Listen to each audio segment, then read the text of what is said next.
Welcome to the Bioneers, Revolution from the Heart of Nature. We're in one of our cycles as a country where we're fairly divided. How can millions of people who are so different from each other trust each other?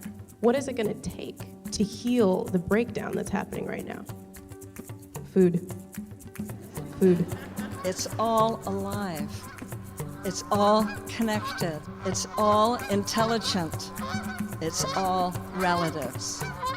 We stand at the threshold of a historic opportunity in the human experiment to reimagine how to live on Earth in ways that honor the web of life, each other, and future generations. It's a revolution from the heart of nature and the human heart. In this series, The Bioneers, Revolution from the Heart of Nature, we celebrate social and scientific innovators with breakthrough solutions for restoring people and planet, creating a future environment of hope.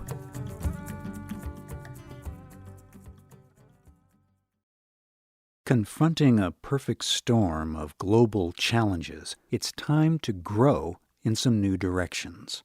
In the face of population growth, degraded ecosystems, and climate change, how we produce and distribute our food is going to have to change dramatically.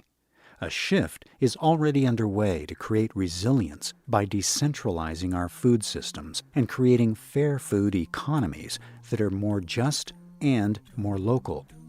In backyards and community gardens across the globe, conversations are flowering from soil to soul about the health and happiness of our hoods.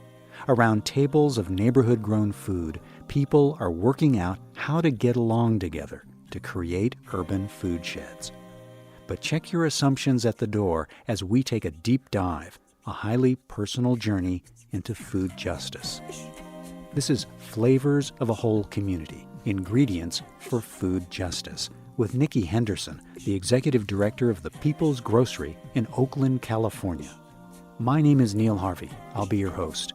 Welcome to the Bioneers, Revolution from the Heart of Nature. Have you ever seen your wings? Have you ever felt your strength?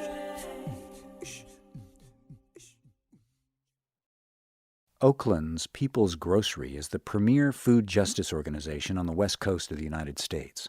It's a beacon of innovation, abundance, and food security in a low-income community that's often been identified as a food desert, with little availability of fresh food, or a food swamp, awash in high-fat, high-calorie fast food.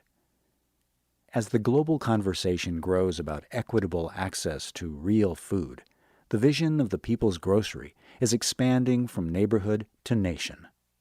Executive Director Nikki Henderson first found her inspiration, motivation, and her earliest mentors at home, around the dinner table, and in her family's lineage. I wanted to start by sharing my story. First and foremost, I am an artist, and it has taken me years to be able to say that up front, that I am an artist. But my great-grandfather, Alan Jones, was in a minstrel show in the South, Alan Jones and his 7 brown babies. So I grew up from hearing those stories from Poppy, his son, and Poppy, my grandfather, was in a blues quartet in the 1930s and 40s called the Delta Rhythm Boys. What do art and music have to do with Nikki Henderson's vision of food justice? Well, it's a long story, and a good one. She spoke at a Bioneers conference. So I was raised by a mother who was raised by an entertainer, and music and storytelling was such a deep part of the way that I was raised. And so I kind of saw everything through the lens of storytelling. And one of the stories of my upbringing was food. One of the things I tend to ask people in my line of work is, what was your first food story? What was the first time you can remember food? So my first food story is actually before I can remember. The stories from my mother about how well she prepared her diet and how well she prepared her body before conception, during pregnancy, and while she was breastfeeding me. That is all I heard growing up. was that I was prepared for, and what she put in her body was tip-top, so her baby could be tip-top. You know what I'm saying? So how do you go wrong when you start out like that? That's what I'd like to know. And so that was my mom, right? And there was also the whole, like, not really aspirin when you have a headache. Are you thirsty? Here's a tincture. Here, drink the wheatgrass. It's making you throw up. Well, here's a brown paper bag. It's good for you. Drink it, right? And then with my dad, it was begging him for sugar. Begging him, Daddy, we don't like that Raisin Bran. Can we get the Raisin Bran with the sugar crystals on it? Please, please. Every day, for lunch, every day in the 3rd grade, I had a peanut butter sandwich, an orange, and a juice box. He was dead serious about it. But Daddy, we're hungrier than that. Can we get some fruit stacks? No, you can get another orange, though. That's what you can get. And if you're good, I'll throw in an apple. How about that? Variety. So what we put into our bodies when I was a kid was of the utmost importance. And something that I started to realize when I got a little older was the fact that not everybody ate that way. And it's not that we were in a vacuum. I do remember the fact that on Wednesdays, McDonald's had the 29-cent hamburgers. And, on Sundays, it was the 39-cent cheeseburgers. And then the Shasta cooler outside Ralph's would sell the 25-cent sodas. I had that meal, too. Trust, I had that meal, too. But when it occurred to me that being able to do that as a joy on the weekends and then come home to brown rice, baked chicken, and vegetables actually kept us healthy. Moderation was the name of the game for us. And something started to click for me when I was a teenager about how many people in my family had diabetes. And it was just normal, Oh, now Auntie has it. Well, what's wrong with Poppy's legs? He has diabetes. What does that have to do with his legs? That was my healthcare education when I was a teenager. Why did Aunt Mildred's leg get amputated? Diabetes. What's wrong with Uncle Bate? Diabetes. And over and over and over and over again in my family. And it hit me so hard. I was imagining my mother's journey as she watched her aunts and uncles suffer from these diet-related diseases. So the fact that she used to joke with us about how she prepared for us was so much deeper to her. It was so much deeper to her than bragging rights. She wanted us to live. She wanted us to live. And so that is the care and the love that I come from in my family. And when it comes to being raised as a social justice person, what do? They run a foster family agency. That's my parents. I grew up with foster brothers. I saw the divide. I saw why some kids don't have parents. I saw why some parents can't raise their kids, many times to no fault of their own. So what to do with all of that? What to do? I was spinning, trying to figure out what to do with all of that.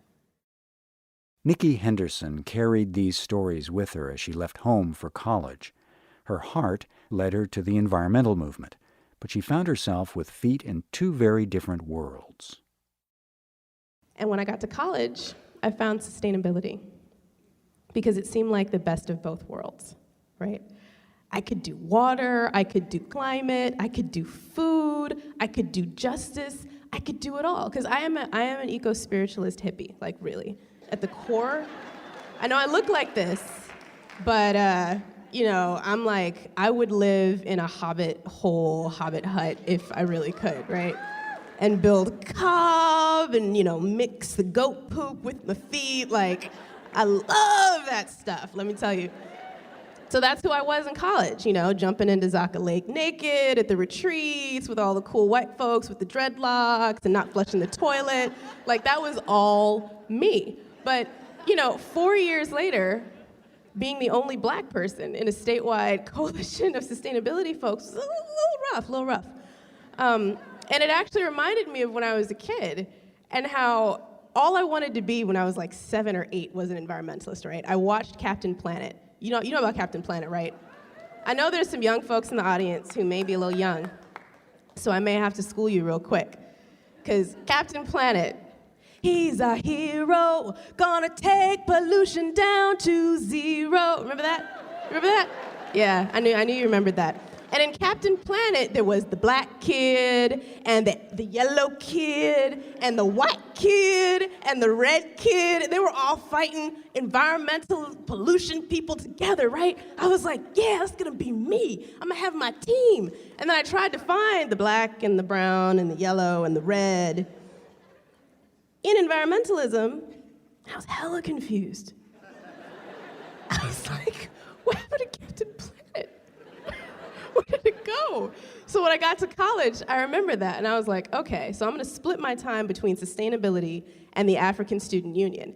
But it was like this split that I would go through, right? I would go over here to sustainability and be, drum circles and love and mushrooms, and then I would go over here. No, okay, the kind you put in the ground, to be clear, right? The ones that soak up the oil, that's the mushrooms we're talking about. Then I would come back over here. To the African Student Union and be listening to hip hop and talking about the legacy of slavery and the breastfeeding, and the breastfeeding is when you were a slave, and this connection to white people and all of that, right? But then sometimes I would forget where I was, and I would come over here to the black folks and get to flush the toilet, and they would be like,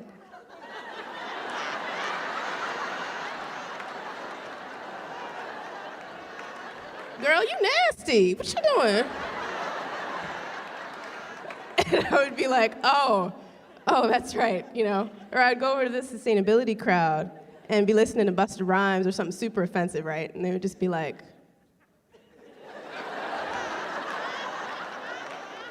"That's offensive to women." So I didn't know my place. All of that was to say, I was really busy searching for my place. I didn't know where to live. I didn't know where to be. I didn't know what to do.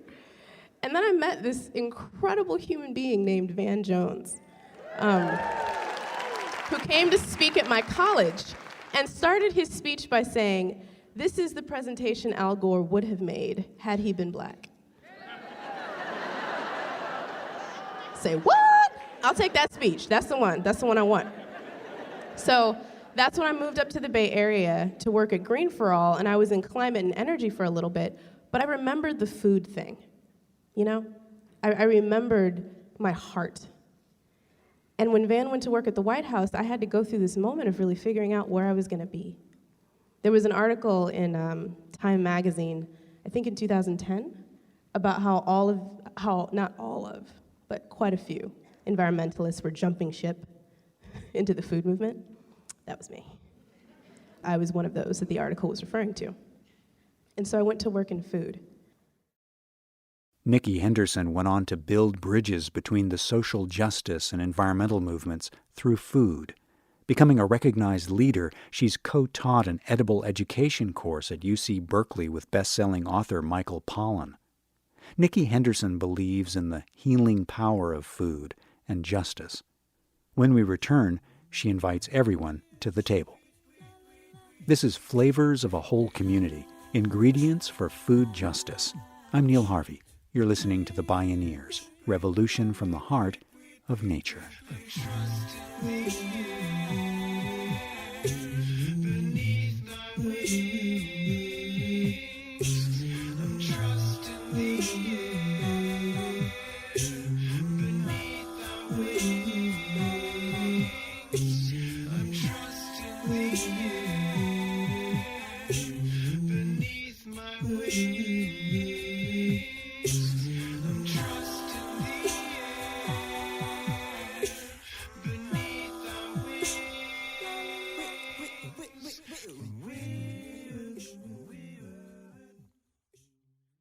To explore all available Bioneers radio shows and video programming, please visit media.bioneers.org. At the intersection of 7th and Market Street in West Oakland, California, beside the 880 freeway, sits the office of People's Grocery. The location is humble, but the building demonstrates a commitment to sustainability inside and out. The roof is covered in solar panels. Colorful murals wrap around the building celebrating the indigenous history of the Ohlone people who gathered food beside the bay, next to paintings of current food justice struggles of the local African American community. This is where food and justice come together. One of the things I love about food is that it's grounding. It calls for presence. And when I'm present to the moment right now, we're in one of our cycles as a country where we're fairly divided, or at least that's how I feel. It's hard for me to know who's telling the truth. I feel angry sometimes. I shake when I listen to the radio. I get scared for our president. There's all these things that I feel, and I feel like when I talk to people, what I hear is that we don't trust each other. The hundreds of millions of us that live in this country, we're actually brothers and sisters in the same way that we're brothers and sisters with everyone in the world. But we are. But we're not feeling that family love right now. We don't trust each other. We're lying to each other, not just one or the other. And we're not vulnerable. We've lost our vulnerability and we've lost our trust. And a lot of us are terrified.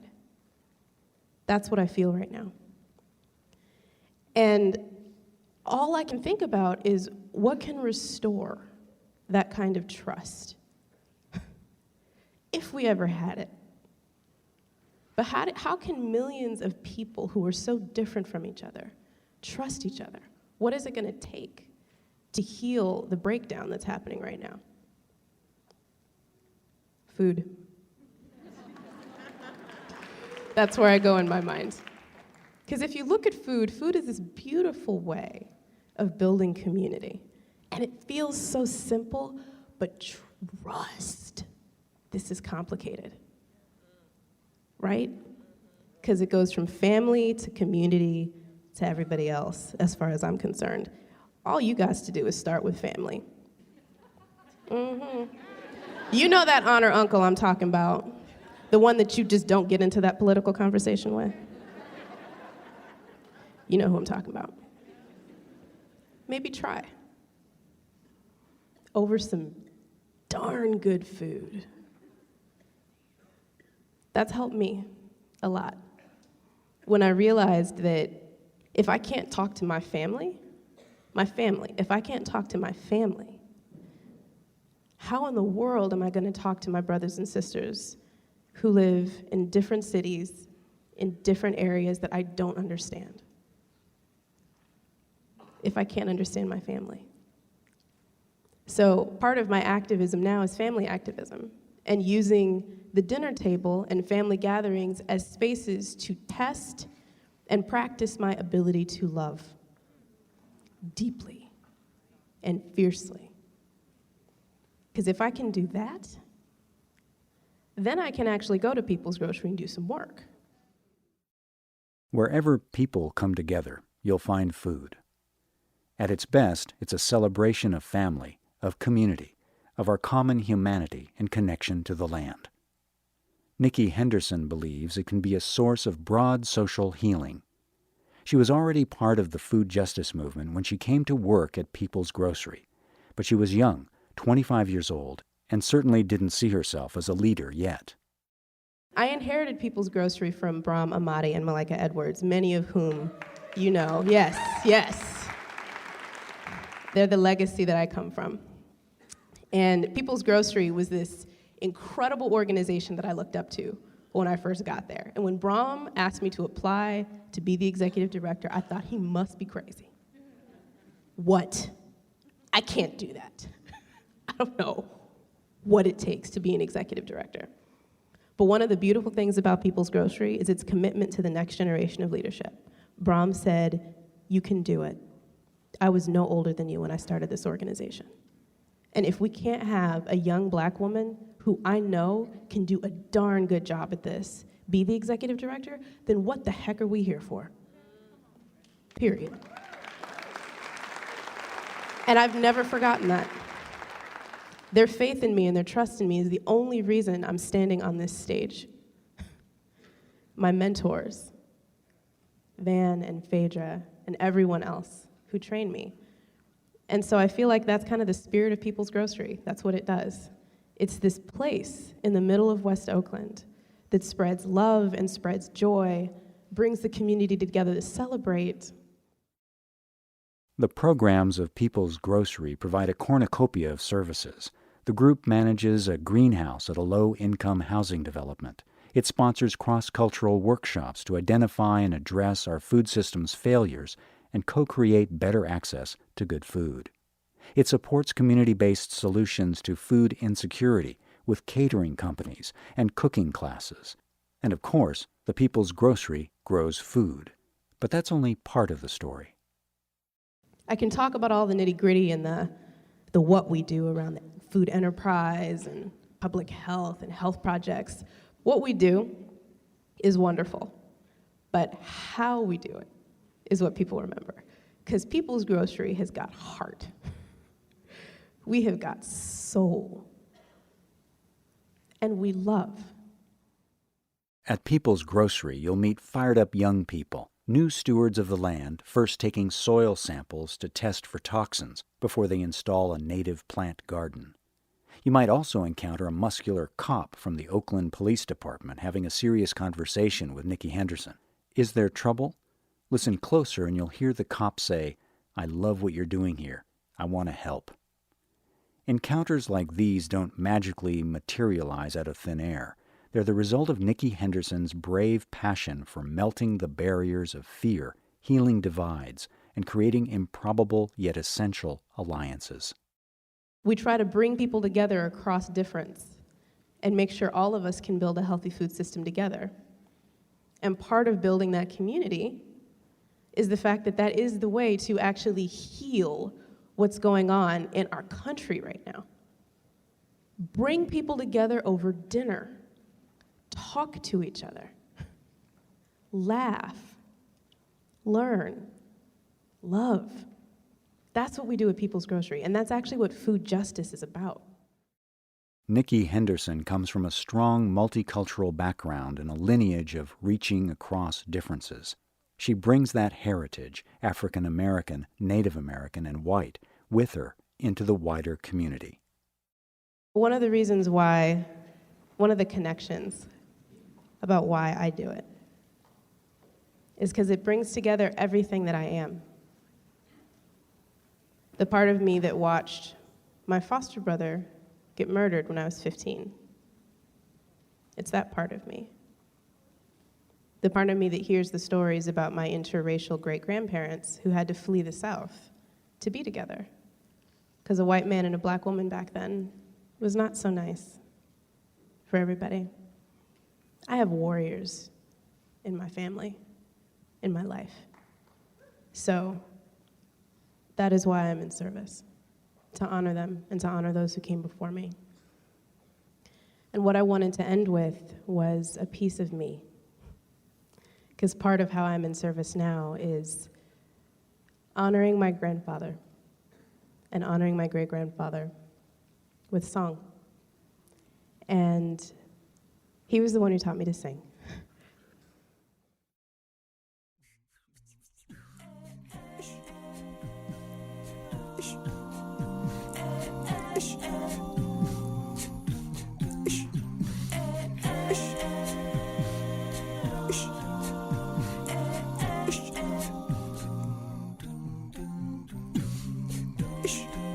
Have you ever seen your wings?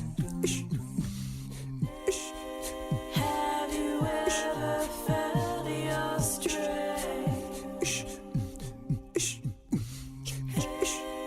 Have you ever spread your wings? Have you ever used your strength?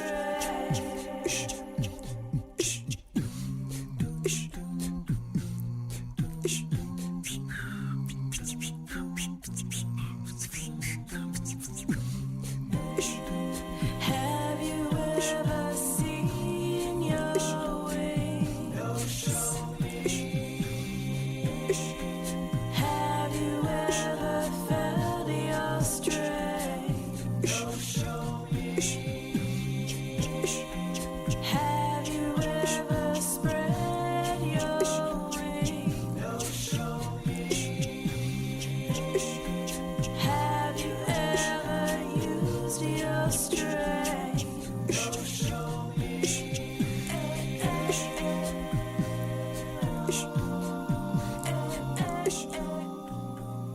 Nikki Henderson, Executive Director of Oakland's People's Grocery, and artist and musician, singing Show Me with her music partner Christopher Kunch.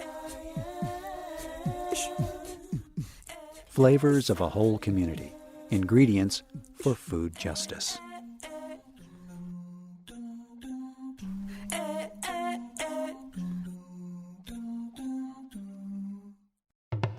You can explore more Bioneers radio shows and video programming online at media.bioneers.org. For information on attending the National Bioneers Conference and Bioneers events in your area, please visit bioneers.org or call 1-877-BIONEER.